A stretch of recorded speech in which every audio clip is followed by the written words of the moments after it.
Mieux vaut prévenir que guérir. Cela semble si évident, si simple. Ce principe est ancré dans notre sagesse collective et pourtant, il n'existe aucune règle de vie générale qui ne soit si difficile à tenir.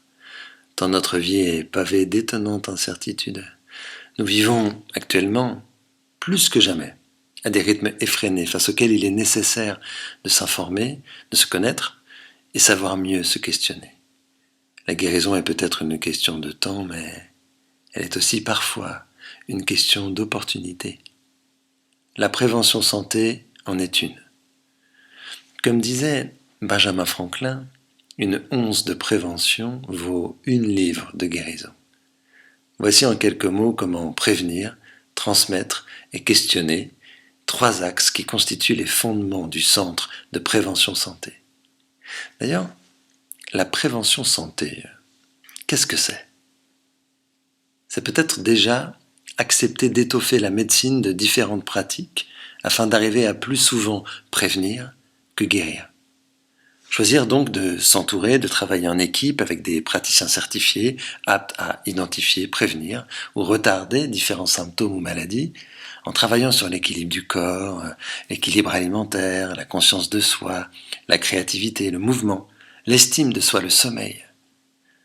Un centre de prévention santé est donc un lieu singulier, une idée innovante dans notre pays. Elle est née en 2020.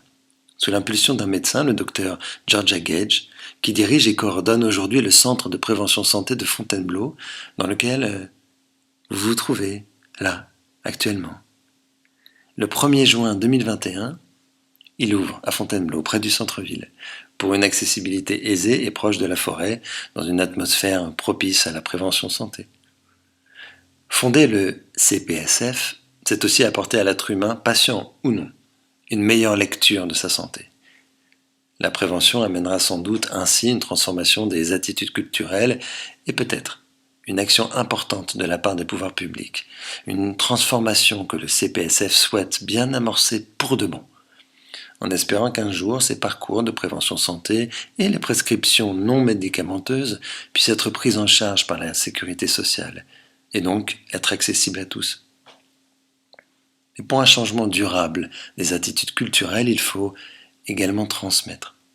Tout d'abord, tous les travaux sur la prévention santé sont réunis sous forme d'écrits et publiés dans une revue trimestrielle, la revue du CPSF, consultable en ligne et à la Charité royale à Fontainebleau, disponible également à la vente au CPSF. Cette revue permet chaque trimestre d'alimenter les connaissances des patients et professionnels sur différentes thématiques de la prévention santé que sont par exemple l'anxiété, la dépression, la nutrition, le sommeil, le neurodégénératif. Ce travail d'édition et d'archivage des connaissances est complété par des formations en prévention santé disponibles pour les patients et les professionnels de santé et dispensées par les praticiens du CPSF. Enfin, il était plus que souhaitable que ce lieu singulier ait pour objectif premier de le rester. Et pour cela, il était essentiel de le questionner activement. Questionner son architecture, le sens de ses espaces, de ses murs, sa musique d'attente, réfléchir à l'importance du temps, du rendez-vous entre le praticien et son patient. Ainsi a été créée l'association Santé Art, qui met en relation des créateurs artistiques contemporains avec le Centre de prévention santé. Pourquoi ? Car c'est la philosophie de l'art de questionner ce qui existe déjà, de vous permettre de créer vos émotions, de dédier un instant à votre créativité.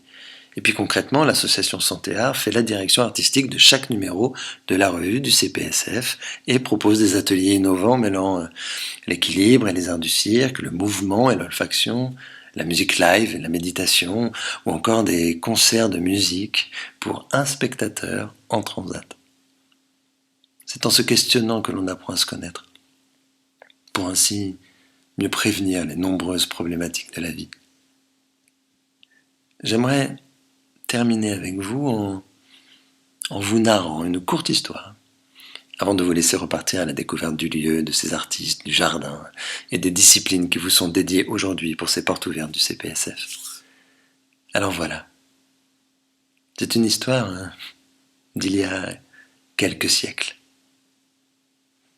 un juge-arbitre et un hospitalier, tous deux ne recueillant que plaintes et que murmures, affligés et contraints de quitter ces emplois, vont confier leur peine au silence des bois.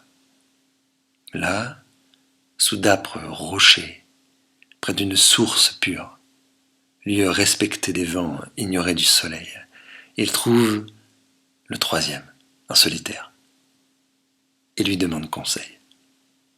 Il faut, dit leur ami, le prendre de soi-même. Qui mieux que vous sait vos besoins? Apprendre à se connaître est le premier des soins. Il fut cru. L'on suivit ce conseil salutaire. Cette leçon sera la fin de ces ouvrages, puisse-t-elle être utile aux siècles à venir. Je la présente au roi, je la propose aux sages. Par où saurais-je mieux finir? Jean de La Fontaine, 1694.